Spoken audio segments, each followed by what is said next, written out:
সুনামগঞ্জের ধর্মপাশায় টাকার বিনিময়ে পদ বণ্টনের অভিযোগ মিথ্যার দাবিতে সংবাদ সম্মেলন।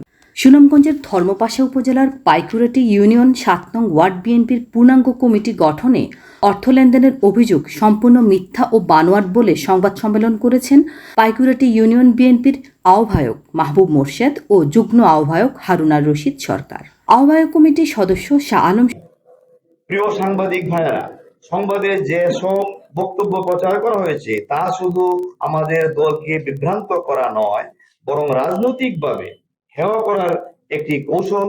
আমাদের রাজনৈতিক কার্যক্রমে বাধা সৃষ্টি ও নেতাকর্মীদের মধ্যে বিভাজন তৈরির জন্য এমন অপপ্রচার চালানো হয়েছে।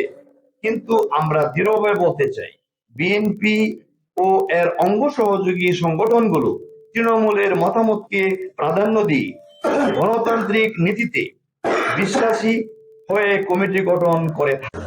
উপজেলার পাইকুরাটি ইউনিয়ন বিএনপির কার্যালয়ে এ সংবাদ সম্মেলন অনুষ্ঠিত হয়। সংবাদ সম্মেলনে লিখিত বক্তব্য পাঠ করেন আহ্বায়ক মাহবুব মোর্শেদ।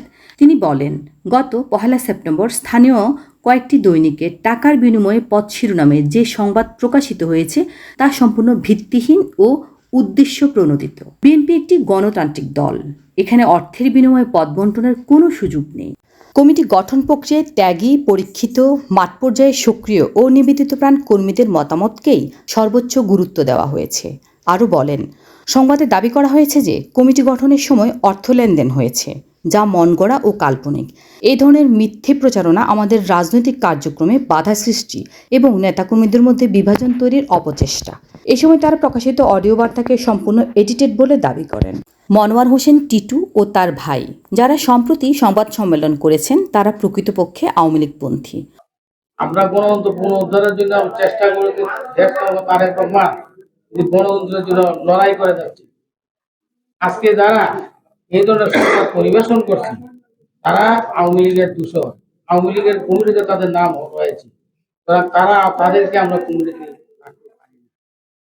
আমরা চাই স্বচ্ছ এবং সুন্দর একটা কমিটি গঠন করা হোক। সেই কমিটিতে যারা এমন বলছে, বিভিন্ন ধরনের কথাবার্তা বলছে, আমরা কিন্তু এখানে তাদের এই কথাগুলা আমরা ২০২৪ সালের নির্বাচনী কমিটিতেও তাদের নাম ছিল। বিএনপির সাথে তাদের কোনো সম্পৃক্ততা নেই। কমিটিতে স্থান না দেওয়ায় তারা ক্ষিপ্ত হয়ে সামাজিক যোগাযোগ মাধ্যমে ও গণমাধ্যমে অপপ্রচার চালাচ্ছেন। এতে জনমনে বিভ্রান্তি সৃষ্টি হয় এবং দলের ভাবমূর্তি ক্ষুণ্ণ হয়। আমরা এর তীব্র নিন্দা ও প্রতিবাদ জানাচ্ছি। আওয়ামী লীগের দূষণ, যারা আওয়ামী লীগের স্থান আছে তাদের আমরা।